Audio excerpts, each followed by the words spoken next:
আজকে বানাবো আমি চিংড়ি মাছের ভোনা রেসিপি। চলো সেই রেসিপিটি তোমাদের সাথে শেয়ার করা যাক। তো এখানে আমি চিংড়ি মাছটাকে ভালো করে ধুয়ে নিয়েছি, দুটো চিরা কাঁচা লঙ্কা নিয়েছি, টমেটো, পেঁয়াজ এবং আলু। এইগুলো আমি ভোনার জন্য রেডি করে নিয়েছি। রেডি করে আমি আগে থাকতে কেটে নিয়েছিলাম। এবার আমি চিংড়ি মাছের মধ্যে লবণ এবং হলুদ গুঁড়ো মাখিয়ে 5 মিনিটের জন্য সাইডে রেখে দেবো। ভালো করে মাখিয়ে নিচ্ছি যাতে চিংড়ি মাছের গায়ে এগুলো লেগে যায় ভালো করে, আর মশলাটা ভালো করে নুন এবং লবণটা ঢোকে। তার জন্য 5 মিনিটের জন্য আমি এটাকে মাখিয়ে সুন্দর করে রেখে দেব। তো এখানে আমার মাখানো কমপ্লিট হয়ে গেছে। তো এবার উনুনটাকে ধরিয়ে নিই। এখানে আমার উনুন ধরানো কমপ্লিট হয়ে গেছে। উনুনটাকে ধরিয়ে নিয়েছি। ধরিয়ে নেওয়ার পর এবার কড়াটা উনুনের মধ্যে বসিয়ে দেব। কড়াটা তখন গরম হোক। কড়াটা গরম হয়ে গেলে এবার কড়ার মধ্যে আমি তেল দিয়ে নেব। মোটামুটি কড়াটা বেশ গরম মতো হয়েই গেছে। তো এবার ভাবলাম চলো তেল দেওয়া যাক। তো কড়ার মধ্যে এবার তেলটা আমি দিয়ে নিয়েছি। তেল গরম হয়েও গেছে। এবং এর মধ্যে আমি নুন আর হলুদ গুঁড়ো মাখানো যে চিংড়ি মাছটা রেখে দিয়েছিলাম সেটাকে এবার ভেজে নেব। আস্তে আস্তে ভালো করে ভেজে নেব। বেশি কড়া করে ভাজবার দরকার নেই, অল্প একটু ভাজলেই চলবে। চিংড়ি মাছ নরম মাছ, তো তার জন্য বেশি ভাজার দরকার নেই।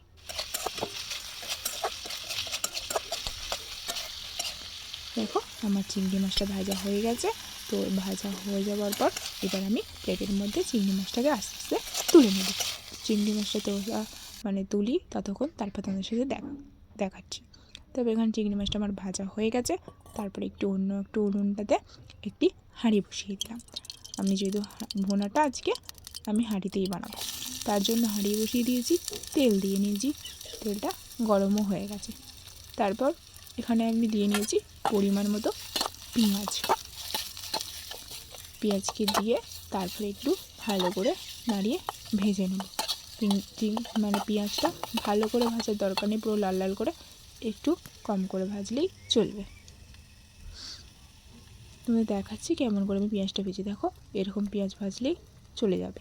তারপর দিয়ে নিয়েছি এখানে ছোট্ট করে আমি কেটে রেখেছিলাম আলুটা, সেই আলুটা দিয়ে নিয়েছি।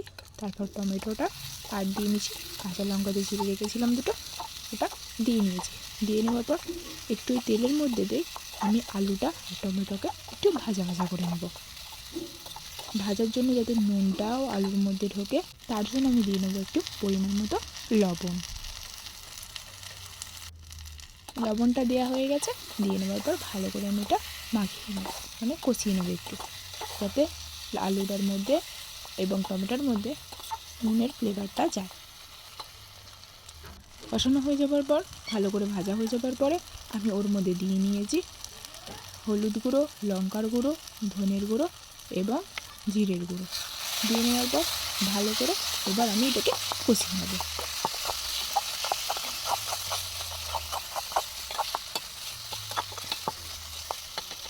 কষানো প্রায় হয়েই গেছে। তার মধ্যে আমি দিয়ে নেব ভাজা চিংড়ি মাছটা। দিয়ে নেওয়ার পর ও আবারও 5 থেকে 10 মিনিট কষতে থাকবে। তবে কষানো হয়ে গেলে এর মধ্যে এবার জল দিয়ে দেবো।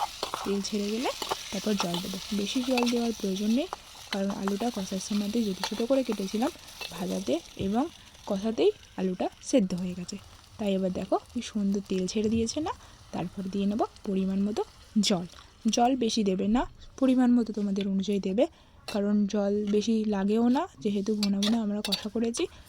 এটা দেখো কষানো কমপ্লিট হয়ে গেছে। কষার সময় আলু চিংড়ি মাছ যেহেতু ভাজা আছে এবং আলুটাও কষানোর সময় সেদ্ধ হয়ে গেছে, তাই পরিমাণ মতো অল্প করে জল দিয়ে এটাকে আমি ঢাকা দিয়ে নেব।